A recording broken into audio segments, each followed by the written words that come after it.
اعوذ باللہ من الشیطان الرجیم بسم اللہ الرحمن الرحیم سورہ آل عمران آیت نمبر 178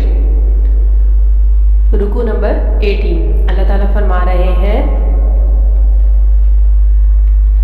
وَلَا يَحْسَبَنَّ الَّذِينَ كَفَرُوا أَنَّمَا نُمْلِي لَهُمْ خَيْرٌ لِأَنفُسِهِمْ إِنَّمَا نُمْلِي لَهُمْ لِيَزْدَادُوا اسما وَلَهُمْ عَذَابٌ مُہِینٌ۔ ترجمہ: اور کافر لوگ یہ نہ خیال کریں کہ ہم جو ان کو مہلت دیے جاتے ہیں تو یہ ان کے حق میں اچھا ہے، نہیں بلکہ ہم ان کو اس لیے مہلت دیتے ہیں کہ اور گناہ کر لیں، آخرکار ان کو ذلیل کرنے والا عذاب ہوگا۔ تفسیر: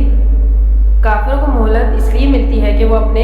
کفر میں اور بڑھ جائیں تاکہ اپنے آپ کو برے عذاب کا مستحق بنا لیں۔ اللہ ان کو ڈھیل ضرور دیتا ہے لیکن یہ نہ سمجھو کہ یہ ڈھیل ان کے حق میں اچھی ہے، ہم تو ان کو صرف اس لیے ڈھیل دیتے ہیں کہ وہ گناہ میں اضافہ کر لیں۔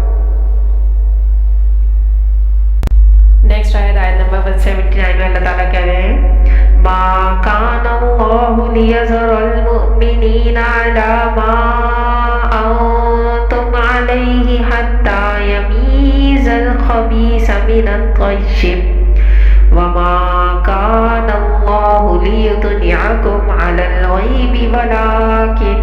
اللہ یجتبی من رسلہ من یشاء فآمنوا باللہ ورسلہ وَإِن تُؤْمِنُوا وَتَتَّقُوا فَلَكُمْ أَجْرٌ عَظِيمٌ۔ ترجمہ: لوگوں، جب تک اللہ ناپاک کو پاک سے الگ نہ کر دے گا، مومنوں کو اس حال میں جس میں تم کو ہرگز نہیں رہنے دے گا، اور اللہ تم کو غیب کی باتوں سے بھی مطلع نہیں کرے گا۔ البتہ اللہ اپنے پیغمبروں میں سے جسے چاہتا ہے انتخاب کر لیتا ہے، تو تم اللہ پر اور اس کے رسولوں پر ایمان لاؤ، اور اگر ایمان لاؤ گے اور پرہیزگاری کرو گے تو تم کو اجر عظیم ملے گا۔ تفسیر: یہ آیت بھی فلسفہ آزمائش کے زمن میں بہت اہم ہے کہ اللہ تعالیٰ اپنے نیک اور صالح بندوں کو تکلیف میں کیوں ڈالتا ہے، حالانکہ وہ تو قادر مطلق ہے، آن واحد میں جو چاہیے کر سکتا ہے۔ فرمایا جا رہا ہے کہ یہ بات اللہ کی حکمت کے مطابق نہیں ہے کہ وہ تمہیں اسی حال میں چھوڑ رکھے جس پر تم ہو۔ ابھی تمہارے اندر کمزور اور پختہ ایمان والے گڈ مڈ ہیں، بلکہ ابھی تو منافق اور مومن بھی گڈ مڈ ہیں۔ تو جب تک ان عناصر کو الگ الگ نہ کر دیا جائے اور تمہاری اجتماعیت سے یہ تمام ناپاک عناصر نکال نہ دیے جائیں، اس وقت تک تم آئندہ پیش آنے والے مشکل اور کٹھن حالات کے لیے تیار نہیں ہو سکتے۔ آگے تمہیں سلطنت روما سے ٹکرانا ہے، تمہیں سلطنت کسریٰ سے ٹکر لینی ہے۔ ابھی تو یہ اندرون ملک عرب تمہاری جنگیں ہو رہی ہیں۔ ان آزمائشوں کا مقصد یہ ہے کہ تمہاری اجتماعیت کی تطہیر ہوتی رہے، یہاں تک کہ منافقین اور صادق الایمان لوگ بالکل نکھر کر علیحدہ ہو جائیں۔ وہ اپنے رسول میں سے جس کو چاہتا ہے غیب کی حالات بھی بتاتا ہے۔ رسول کو غیب از خود معلوم نہیں ہوتا، اللہ کے بتانے سے معلوم ہوتا ہے، یعنی ان آزمائشوں میں کیا حکمتیں ہیں اور ان میں تمہارے لیے کیا خیر پنہا ہے۔ ہر چیز ہر ایک کو نہیں بتائی جاتی، البتہ یہ چیز ہم اپنے رسولوں کو بتا دیتے ہیں۔ اب نیکسٹ آیت نمبر 180 میں اللہ تعالیٰ فرما رہے ہیں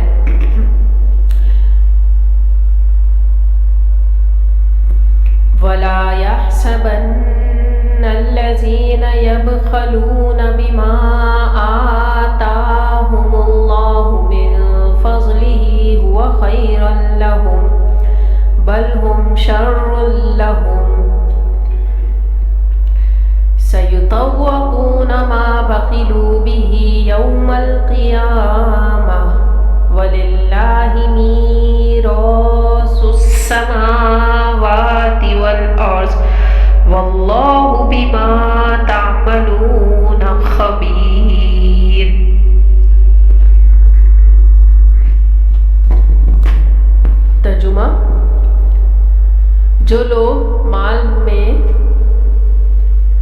جو اللہ نے اپنے فضل سے ان کو عطا فرمایا ہے بخل کرتے ہیں، وہ اس بخل کو اپنے حق میں اچھا نہ سمجھیں، وہ اچھا نہیں بلکہ ان کے لیے برا ہے۔ وہ جس مال میں بخل کرتے ہیں قیامت کے دن اس کا توق بنا کر ان کے گردنوں میں ڈالا جائے گا، اور آسمانوں اور زمین کا وارث اللہ ہی ہے، اور جو عمل تم کرتے ہو اللہ کو معلوم ہے۔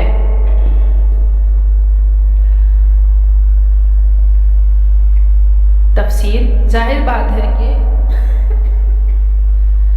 جب جنگ احد کے لیے تیاری ہو رہی ہوگی تو حضور صلی اللہ علیہ وسلم نے مسلمانوں کو انفاق مال کی دعوت دی ہوگی